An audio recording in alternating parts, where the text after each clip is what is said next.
It has been a rough year for the news business. Hundreds of journalists have been laid off or bought out from papers across the country, from the LA Times and Business Insider to the Wall Street Journal and the Washington Post. And those are just the national outlets. According to a study from Northwestern, about 2,500 newspapers have closed since 2005. That's more than a quarter of the papers in the country. And more than half of all U.S. counties have little or no access to local news. It's a problem my next guest tackles in the new book, What Works in Community News, Media Startups, News Deserts, and the Future of the Fourth Estate. Co-author Dan Kennedy joins me now. He's also a journalism professor at Northeastern University, the author of the blog Media Nation, and a former colleague of mine at the Boston Phoenix. Dan, excellent to see you, as always. Good to see you, Adam. To kick us off, can you give viewers some examples of outlets here in Massachusetts that have either died completely or just withered away over the course of the past few years? Well, I think probably the best example of that would be the weekly papers that were owned by the Gannett newspaper chain in eastern Massachusetts.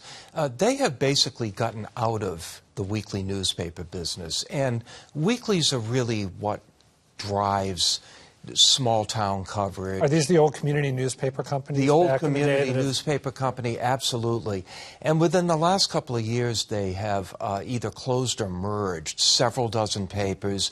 They tell people, well, we're doing it online. Well, no, they're not. If you go to their websites, you're likely to get news from anywhere in the region except your hometown. So that would probably be the prime example. Yeah, those are some big losses. And when I see those papers now, you'll see one community paper having coverage from somewhere that's a 45-minute drive away. It's absolutely. And Gannett has some dailies, too, but those are skeletal staffing these days. You and Ellen Clegg, your co-author, write that this attrition has been driven by chains like Gannett, as you mentioned, hedge fund firms like Alden Global Capital. Why are entities like that so keen on acquiring and running papers like this if the papers themselves struggle to turn a profit and stay afloat? Well, first of all, there are real problems in the newspaper business. I mean, I think Craigslist, Google, and Facebook have completely hollowed out the advertising that was the base of newspaper revenues for generations. But what Ellen and I argue is that even with all that money being taken off the table, newspapers are still bringing in some revenues, and that money could have been used to invest in the future. It could have been used to invest in a better customer experience. And instead, the Gannetts and the Alden Global Capitals saw an opportunity to come in and grab those shrinking revenues, continue to cut the newsrooms, and, enrich their shareholders and pay down debt. Yeah, it seems like it works pretty well for that, unfortunately. Yeah. Okay, so I should accentuate the positive a little bit because the book is packed with examples of new entities or existing entities that transform themselves that have found a way to survive and thrive even in this really bleak climate that you're talking about. One of the outlets that you focus on, and I know you've spent a lot of time talking with the guy who runs it, the people who are part of it, is the New Haven Independent. What is the New Haven Independent, and how has it evolved over the years? The New Haven Independent is one of the very first digital-only nonprofit websites covering a community. It was actually the principal subject of a book I wrote 10 years ago called The Wired City. So why did we go back? The reason we went back, well, first of all, the pizza, but second of all, when I was reporting on The Independent 10, 15 years ago, you had a small, all-white staff covering a community that has a large politically engaged black community, a Latino community, and I thought that they were doing a pretty good job given those limitations, but those are real limitations. What happened was a few years after that book came out, The Independent launched a low-power community radio station, WNHHLP. The signal is so weak that most people listen to it online. They have about 40 hosts now, almost all of them people of color. They have an amazing morning host named Babs Rawls-Ivy, who just does 2 hours of incredible radio every morning. She free associates, she interviews authors, artists, politicians, and it's given The Independent, a completely different feel, much more diversity. That's fascinating. And it really serves New Haven in ways that it wasn't able to do before. Another outlet that I know you find instructive and fascinating is the Colorado Sun. Briefly, what should people know about the story of the Colorado Sun? Well, what attracted me to the Sun is that they have adjusted to different opportunities that they see come up. And this normally takes me about 10 minutes to explain, so I'll try to give you the speed version. When they first started, by the way, 10 people who had left the Denver Post because of all of the cuts imposed by Alden Global Capital, Yeah.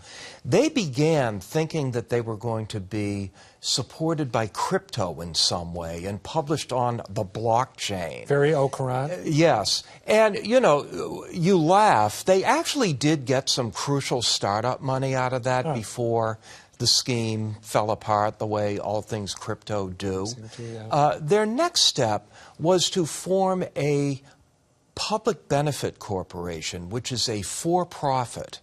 And they also worked with a nonprofit organization so that foundations and individuals could donate to the nonprofit and support certain types of public interest journalism at the Sun. By the way, that's becoming a fairly typical model. Provincetown Independent, Berkshire Eagle. And then finally, they've gone fully nonprofit. So it's a great story about a group of people who are not only doing great journalism, but they see opportunities open, they see old opportunities start to fade away, and they move quickly. You know, that gets directly to the question I wanted to ask next, which was, you say the book is an anti-manifesto, that you're not trying to tell people, here's the way you got to do it. But my assumption would be that as you look at all these examples, and you also talk with a bunch of individuals who are active in this space, that there are certain things that emerge as through lines. Am I right about that? Nimbleness, Yes. I would think, would be one of them. I'm sorry, what? Forgive me, nimbleness, I would think. Nimbleness, absolutely. The other thing is most of what we looked at are nonprofit and digital only because that seems to be the easiest way to go, get some money, do the journalism. However, we looked at legacy newspaper, the Star Tribune in Minneapolis, where you grew up. Yes, I still read that online, actually. We looked at a large public television operation in New Jersey that merged with a public policy website that had started. So, yeah, nimbleness and being willing to move where the opportunities are is very important. But one of the other things we like to say is that anything can work and anything can fail. It really, a lot of it depends on visionary leadership at the local level. And that's, I would think, tough to come by. Well, yes, it is indeed.